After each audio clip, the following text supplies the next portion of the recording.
America's debt didn't cross $35 trillion with a warning. It didn't happen after a war, or a recession, or a pandemic. It happened quietly, almost silently. And now the consequences are no longer theoretical. Because for the first time in U.S. history, interest payments alone are approaching $1 trillion a year. That's more than defense, more than Medicare, more than the budgets of most global superpowers. And here's the part no one is prepared for. By 2027, America could hit a point where debt grows faster than the entire economy, even in the best-case scenario. Today, we're going to break down how the world's safest financial system slowly turned into the world's biggest ticking time bomb, and what happens to your savings when that clock finally hits zero. On an ordinary Tuesday morning, the U.S. Treasury website flipped from $34,999 billion to $35 trillion.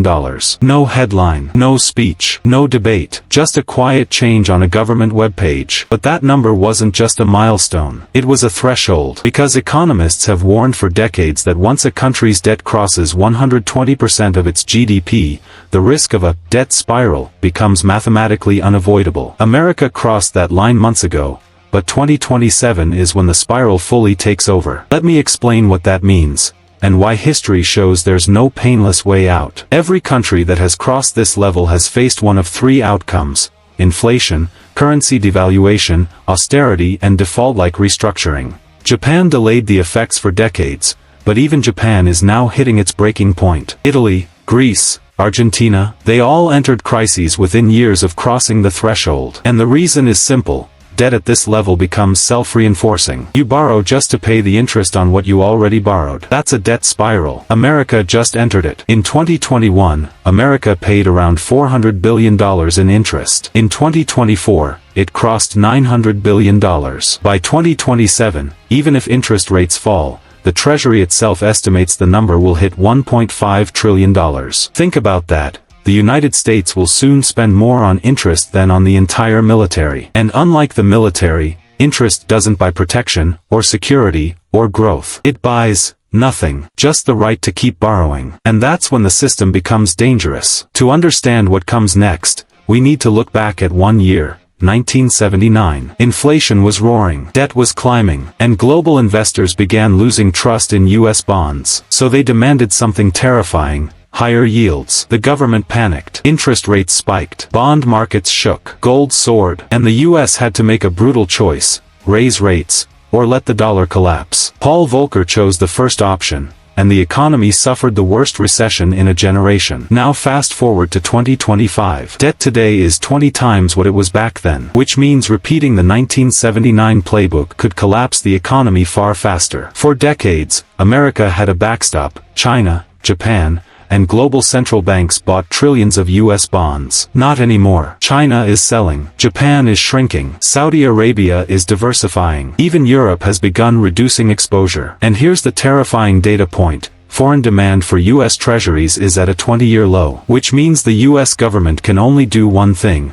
raise yields to attract buyers, or print money to cover the shortfall. One choice triggers recession. The other triggers inflation. Either way, 2027 is the collision point. Here's the math no one wants to talk about. Debt grows $1 trillion every 100 days. Interest grows faster than tax revenue. Most U.S. debt matures within 3 to 5 years. Meaning, by 2026, old cheap debt rolls over into expensive new debt. By 2027, interest becomes the single largest federal expense. At that point, even small rate changes trigger massive financial earthquakes. This is the exact situation that has destroyed dozens of advanced economies throughout history. And America is walking straight into it. In 2008, the financial crisis wasn't caused by mortgages. It was caused by overleverage. Debt built on debt. Promises built on promises. The same thing is happening today, but on a national scale. Instead of mortgages, we have treasuries. Instead of subprime borrowers, we have the U.S. government. Instead of credit default swaps,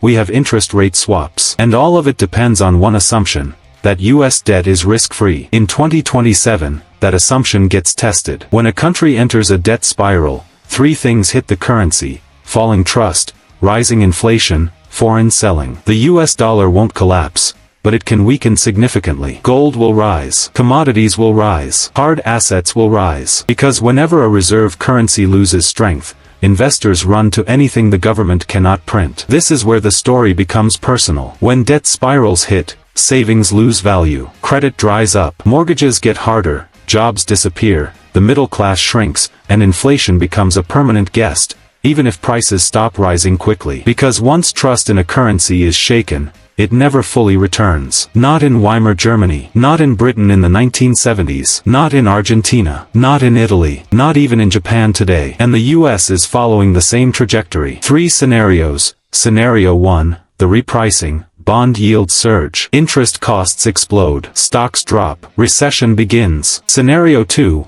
the quiet inflation tax, the Fed prints money to cover interest, inflation silently eats savings for years, people think prices are stable, but their dollars buy less. Scenario 3, the restructuring, tax hikes, spending cuts, debt rollovers, a political crisis unlike anything since the 1930s. America's $35 trillion debt isn't just a number, it's a trajectory, a slope we've been sliding down for decades, but 2027 is when the slope becomes a cliff. The decisions made over the next 2 years, by Congress, by the Fed, and by global investors, will determine whether the US faces a correction or a crisis. And in upcoming videos, we'll break down what you can do today to protect your savings before this transition becomes irreversible.